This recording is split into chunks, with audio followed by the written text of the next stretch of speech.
h height तक liquid भर दिया, लिक्विड का डेंसिटी रो है, सरफेस टेंशन जो है वो लिक्विड का T के बराबर है।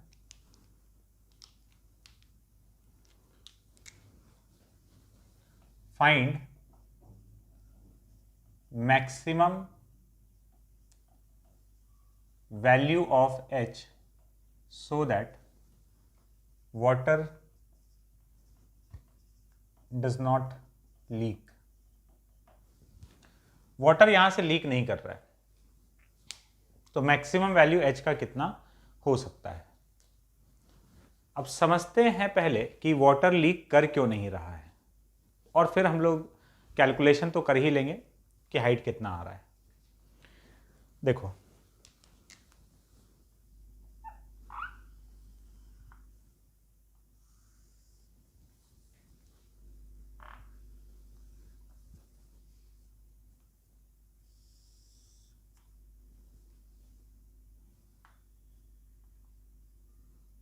यहां पर ये होल है, इसमें हम लोग, बहुत छोटा सा होल है ना, हम इसको बहुत बड़ा करके दिखा रहे हैं, एकदम एकदम ऑरिफिस टाइप का पतला सा होल।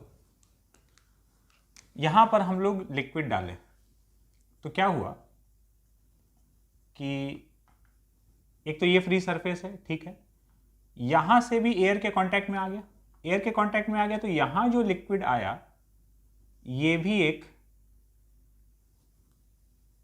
रबर मेम्ब्रेन बना लिया। तो ये जो होल में जो लिक्विड आया ना, ये इधर से एयर के कांटेक्ट में आ गया, फ्री सरफेस हो गया, तो ये नीचे एक रबर शीट की तरह फॉर्मेशन कर चुका है। अब अगर ये वाला पोर्शन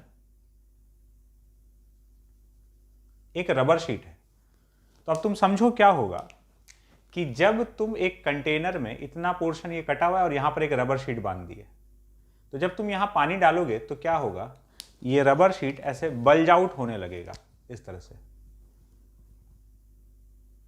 क्यों? इसके ऊपर जो वेट आ रहा है इसको बैलेंस करने के लिए ऐसे कर्व होना चालू हो जाएगा, जब तक कि ये इसके वेट को सस्टेन कर पाए। तो बस यहां पर भी वही हो रहा है, ये जो लिक्विड यहां पर एयर के कांटेक्ट में आ गया, ये फ्री सरफेस बना चुका है। फ्री सरफेस मतलब रबर शीट। तो अब जो पानी ऊपर से आ रहा है वो रबर शीट ऐसे कर्व होकर इसके वेट को बैलेंस करेगा।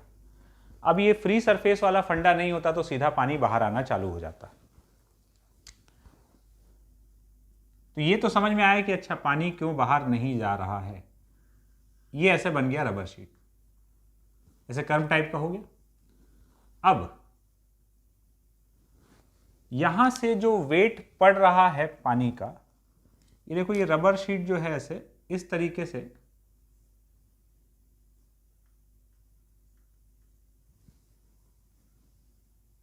ये टी, ये होल का रेडियस r है ना, तो ये ऊपर की तरफ जो फोर्स दे रहा होगा सरफेस टेंशन, कितने लेंथ पे लग रहा है इधर, 2 पाई r लेंथ पर, t इंटू टी नहीं, t cos theta into 2 pi r।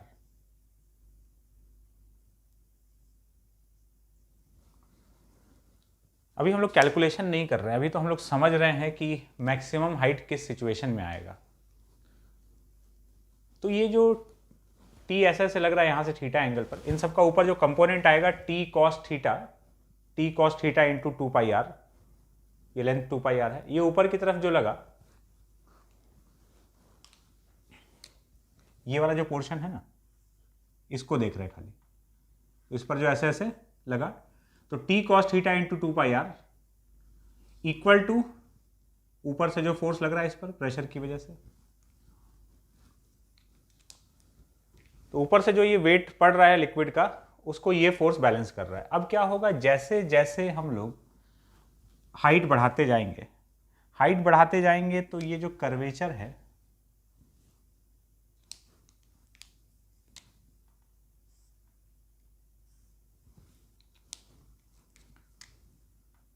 पहले काफी फ्लैट टाइप का रहा होगा, ऐसे लग रहा था, ये थीटा बड़ा था, होते होते ऐसे हो गया, थीटा कम हो गया। थीटा जितना कम होगा कॉस थीटा का वैल्यू उतना ज़्यादा, थीटा जितना कम होते जाएगा फोर्स बढ़ते जाएगा सरफेस टेंशन का। तो जैसे जैसे वेट बढ़ाते जाओगे ये ऐसे होते गया, ये एंगल कम होते जा रहा है और फोर्स बढ़ते जा रहा है। ऐसा होते होते सिचुएशन आया ये पूरा एकदम हेमीस्फेरिकल ड्रॉप जैसा तैयार हो चुका है।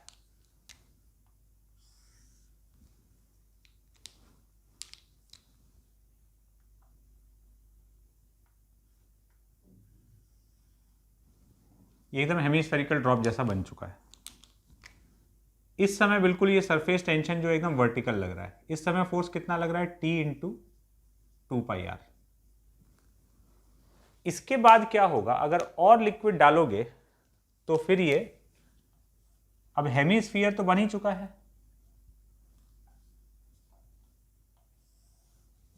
कुछ देर बाद यहां से ड्रॉप बन के टपकने लगता है ना पानी। टपकने का प्रोसेस समझा रहे हैं क्या हो रहा है, ड्रॉप ड्रॉप में टपकता है ना। अब इसके बाद फर्दर क्या होगा, और वेट डालोगे तो अब ये हेमीस्फेरिकल से और आगे के शेप में जाएगा, मतलब थोड़ा सा आधे ड्रॉप से ज़्यादा हो गया। आधे ड्रॉप से ज़्यादा हो गया तो अब फोर्स ऐसे लगने लगेगा, T cos theta into 2πr। यहां से यहां फोर्स इंक्रीज किया था और अब फोर्स क्या कर गया, ड्रॉप हेमीस्फेरिकल से ज़्यादा हो गया तो अब क्या है कि ये खाली कंपोनेंट आने लगेगा T का। तो T का कंपोनेंट आया तो फिर से वो T cos theta into 2πr वाले सिचुएशन में, जैसा ऐसे में लग रहा था वही सिचुएशन आने लग गया। तो अब इस सिचुएशन से जैसे ही आगे बढ़ेगा अपवर्ड वाला फोर्स कम हो गया, लेकिन ऊपर से जो लिक्विड का वेट था वो बढ़ गया। तो अब ये जो है ये मेम्ब्रेन ये सस्टेन नहीं कर पाएगा, और यहाँ से क्योंकि ऊपर से पड़ने वाला फोर्स बढ़ चुका है और ये सरफेस टेंशन जो फोर्स खींच रहा था ये कम हो चुका है, यहाँ से अब ये लिक्विड ड्रॉप बनकर अलग हो जाएगा, और अब यहाँ से ड्रॉप बनकर लिक्विड का अलग होना स्टार्ट हो जाएगा। तो मैक्सिमम जो सरफेस टेंशन बर्दाश्त कर पा रहा है वो इस हालात तक, यहाँ तक सरफेस टेंशन अपना फोर्स मैक्सिमम किया, इसके बाद घटना चालू हो जाएगा। तो इस समय जो लिक्विड का हाइट है वही मैक्सिमम हाइट होगा, उससे ज़्यादा हाइट को सस्टेन नहीं कर सकता है।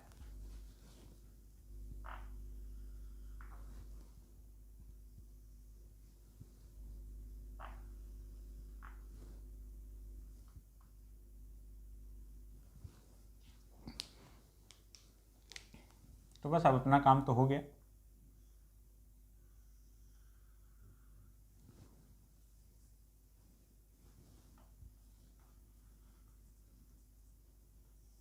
ये हाइट h है,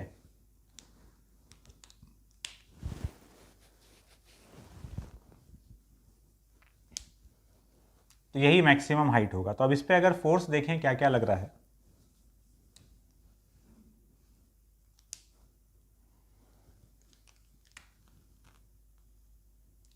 तो ये चारों तरफ से सरफेस टेंशन की वजह से force sigma into 2πr,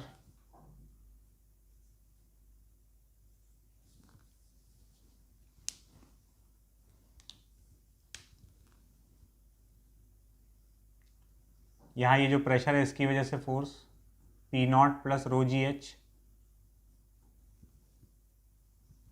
into pressure into area. P0 atmospheric pressure हो गया, इधर से भी P0 की वजह से फोर्स लगेगा इधर, तो वो कितना लिख सकते हैं, वो हम लोग लिख सकते हैं P0 इंटू प्रोजेक्टेड एरिया। ये कर्व सरफेस है, हेमिस्फेरिकल सरफेस, तो प्रेशर यहाँ कांस्टेंट है P0, तो उसकी वजह से फोर्स लिखना है तो प्रेशर इंटू प्रोजेक्टेड एरिया, और साथ में इस ड्रॉप का वेट कितना हो जाएगा, रो इंटू हेमिस्फेरिकल ड्रॉप है तो 2/3πr³। अब क्या है कि r बहुत छोटा है, r बहुत छोटा है तो r³ वाला टर्म जो है ना बहुत ही छोटा हो जाएगा, तो दिस इज नियरली जीरो, इसको नेग्लेक्ट कर देते हैं r³ वाले टर्म को। तो अब अपने पास क्या बचेगा, अब नेट फोर्स अगर बैलेंस करें तो ऊपर लग रहा है T into 2πr plus P0 into πr² minus P0 plus rho g h into πr² equal to 0।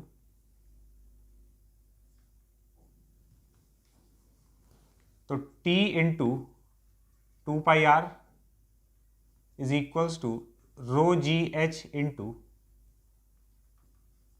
Pi r square.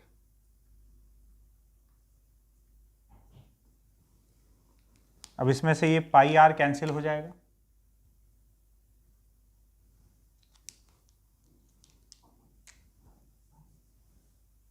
और h का वैल्यू आ गया 2t by rho R G. इतना मैक्सिमम हाइट जो है लिक्विड का यहाँ पर रह सकता है विदाउट लीकेज। इससे ज़्यादा हुआ तो फिर नीचे से ड्रॉप बन के पानी गिरना स्टार्ट हो जाएगा, लीकेज स्टार्ट हो जाएगा। बात क्लियर है? चलते हैं आगे। अब हम लोग एनर्जी के कंसेप्ट पर बात करेंगे। हेडिंग डालते हैं सरफेस एनर्जी।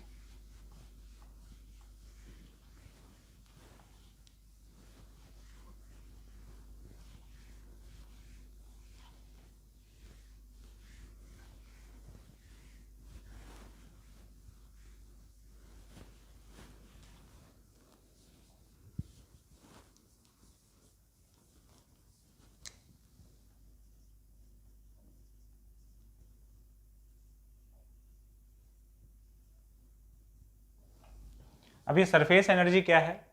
तो सरफेस में जो एनर्जी छुपा हुआ है उसका बात चल रहा है। जब हम लोग ये मान रहे हैं कि लिक्विड का फ्री सरफेस एक खिंचे हुए रबर शीट की तरह है, एक इलास्टिक रबर शीट, तो वो जो इलास्टिक मेम्ब्रेन है उसके पास एक पोटेंशियल एनर्जी होता है। किसी भी स्प्रिंग को या इलास्टिक थ्रेड को या रबर शीट को जब खींचोगे उसमें टेंशन आएगा, तो उसमें एक एनर्जी स्टोर हो रखा है। तो जब हम लोग लिक्विड के फ्री सरफेस को एक इलास्टिक मेम्ब्रेन की तरह मान रहे हैं, तो उसके पास भी एक एनर्जी छुपा हुआ है जिसको हम लोग सरफेस एनर्जी बोल रहे हैं। ठीक है, तुम उसको उस मेम्ब्रेन का या उस शीट का पोटेंशियल एनर्जी टाइप से समझ सकते हो। तो अब ये जो लिक्विड के फ्री सरफेस में जो एनर्जी है, अगर हमको इसका कैलकुलेशन करना हो तो हम कैसे कर सकते हैं? कैलकुलेशन करने का तरीका बड़ा आसान सा है। जैसे अगर हमको ये बताना है कि स्प्रिंग में कितना एनर्जी है ना, स्प्रिंग को अगर हम खींचे तो इसके पास कुछ एनर्जी आया, कितना एनर्जी इसके पास स्टोर्ड है, अगर हमको ये कैलकुलेशन करना है तो हम बोल सकते हैं कि इसको खींचने के प्रोसेस में, जब हम इसको खींचे तो हम जितना भी वर्क किए, मेरे द्वारा दिया गया वर्क या एनर्जी उसमें पोटेंशियल एनर्जी के फॉर्म में स्टोर हुआ है। तो स्प्रिंग का एनर्जी कितना है? जितना हम वर्क किए। तो एग्जैक्टली यही फंडा हम लोग यहां पर यूज करने वाले हैं सरफेस एनर्जी के कैलकुलेशन में।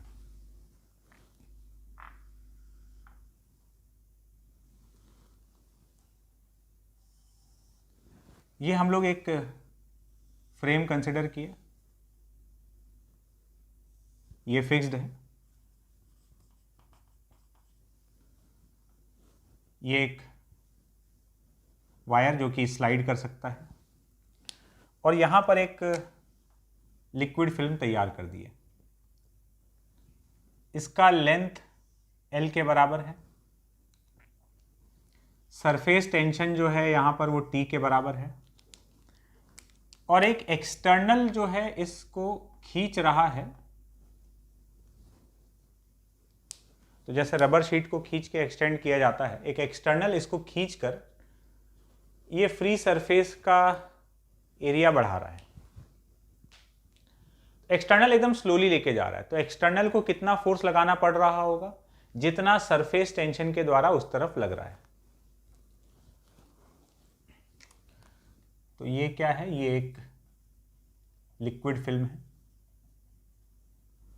तो एक्सटर्नल एकदम स्लोली खींच के उधर लेके जा रहा है, तो जस्ट इसको बैलेंस रखते हुए, तो एक्सटर्नल के द्वारा फोर्स कितना लग रहा होगा? तो F external is equals to F surface tension, जिसका की वैल्यू 2TL के बराबर होगा। दो लेयर है, और ये जो एक्सटर्नल है ये फोर्स लगाकर धीरे धीरे खींचता हुआ इसके लेंथ को x से इंक्रीज कर दिया, x लेंथ इसको खींच के लेके चला गया। तो इस प्रोसेस में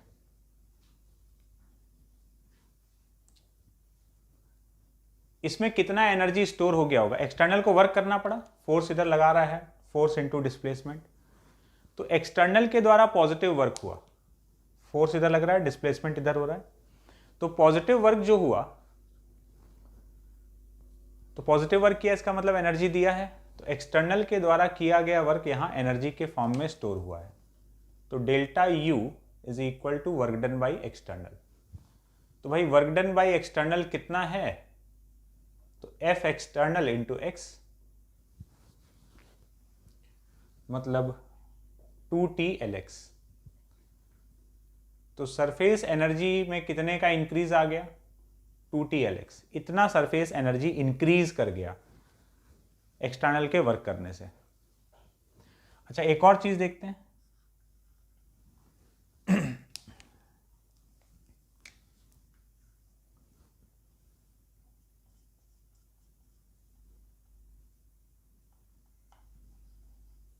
this is change in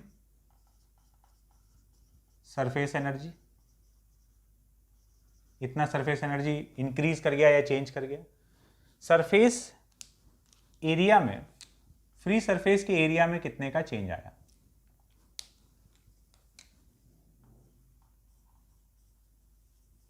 change in the area of free surface. तो फ्री सरफेस के एरिया में कितना चेंज आया, कितना इंक्रीज किया है यहां पर एरिया? अगर तुम L इंटू एक्स बोल रहे हो तो गड़बड़ है, ये होगा 2LX। फ्री सरफेस दोनों तरफ है, इधर उधर, तो LX और उधर LX, 2LX चेंज आया। तो सरफेस एनर्जी अपॉन एरिया कर देते, delta U by delta A. Delta U upon delta A करते ही 2LX कैंसिल और ये आ गया T का value.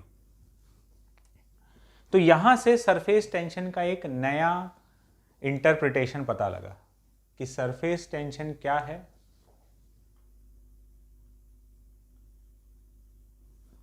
Surface energy per unit area is called surface tension। Unit area में कितना सरफेस एनर्जी है वो भी सरफेस टेंशन के बराबर ही है। तो मतलब surface tension force per unit length भी है और surface tension energy per unit area भी है। तो फ्री सरफेस के यूनिट एरिया में कितना एनर्जी है तो वो T है। तो अगर हमको कभी भी सरफेस एनर्जी लिखना पड़ा तो सरफेस एनर्जी हम लोग कैसे लिखेंगे? Surface energy is equal to surface tension into area.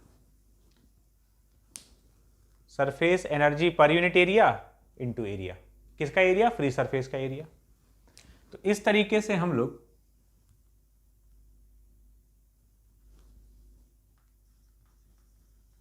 Surface energy का वैल्यू लिख सकते हैं। बात क्लियर है? अभी जो सरफेस एनर्जी है, इससे हम लोग एक बात एक्सप्लेन कर सकते हैं।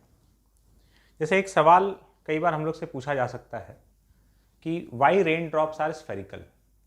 जब बरसात हो रहा होता है तो कोई भी ड्रॉप है, जब वो हवा में है तो वो स्फेरिकल शेप में गिर रहा है। तो वाई स्फेरिकल, क्यों नहीं कोन के फॉर्म में या क्यूब के फॉर्म में या किसी और शेप में गिर रहा है?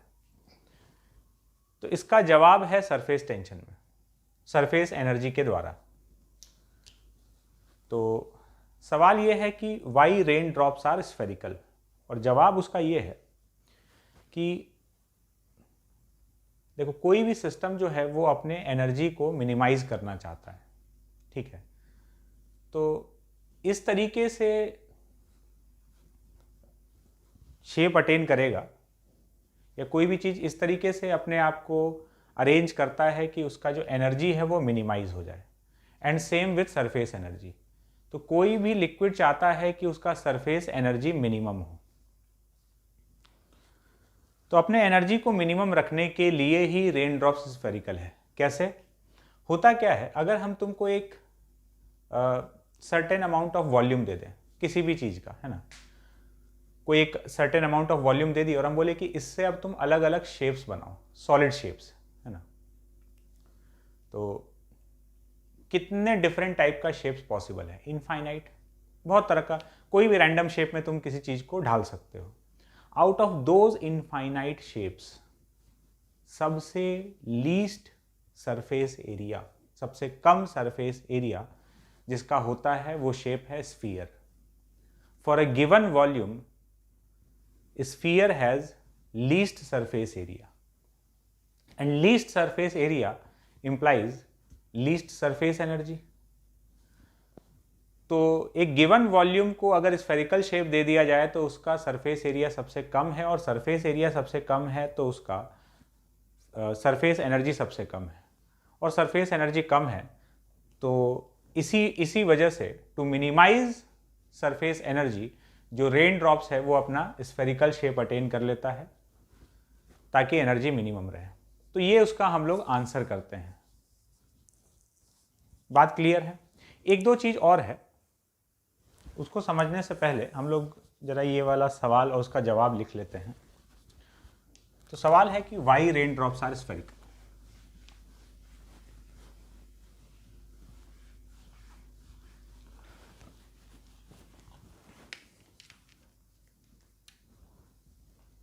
क्वेश्चन है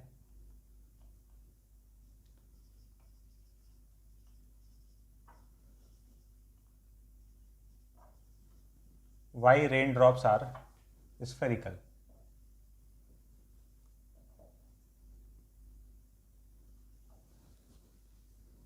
इसका answer, for a given volume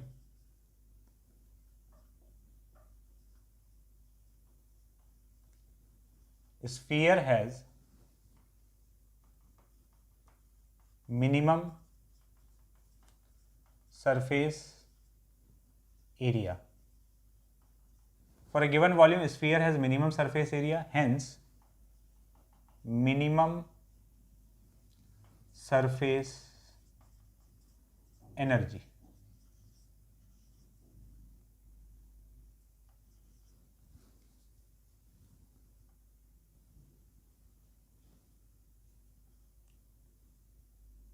So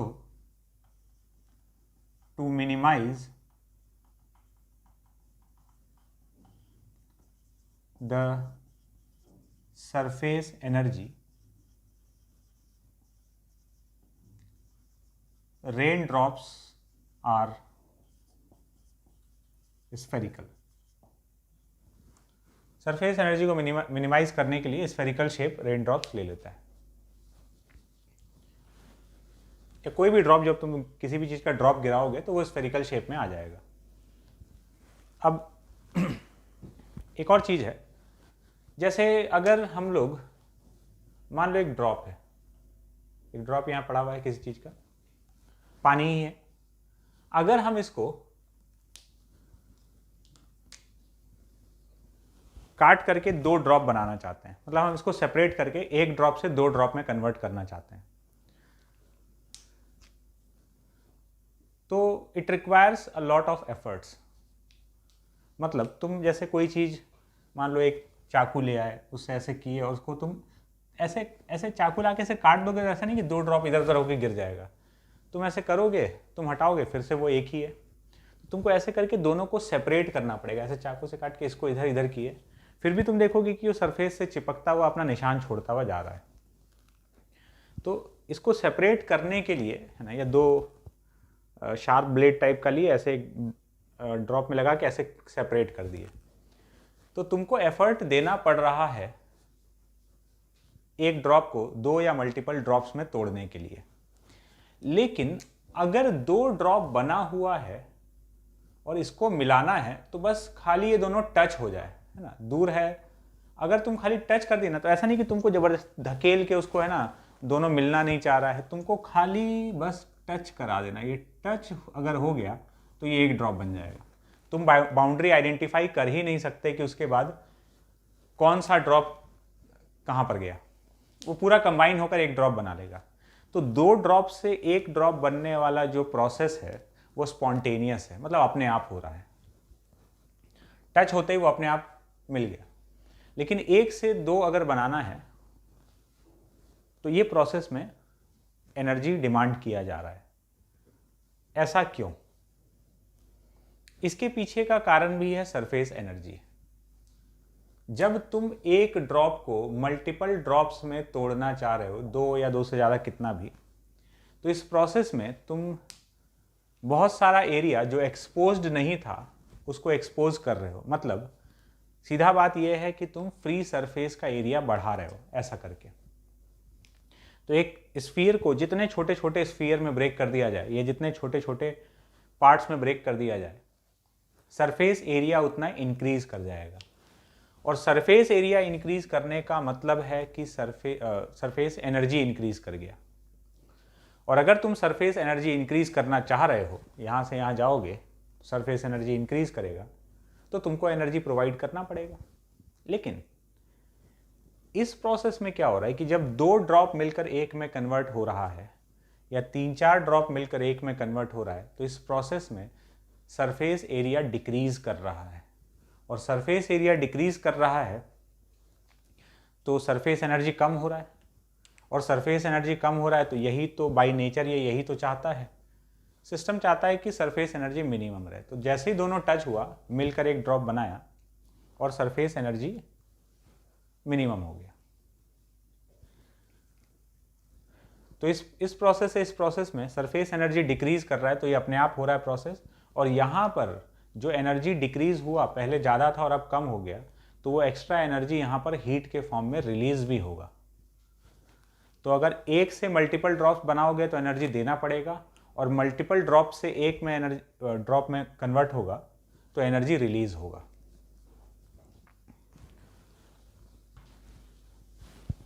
तो इस पर एक क्वेश्चन करके देखते हैं।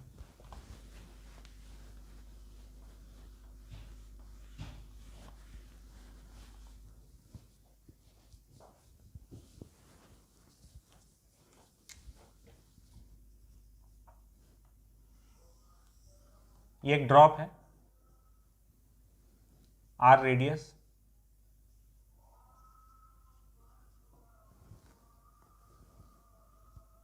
सरफेस टेंशन है इसका T,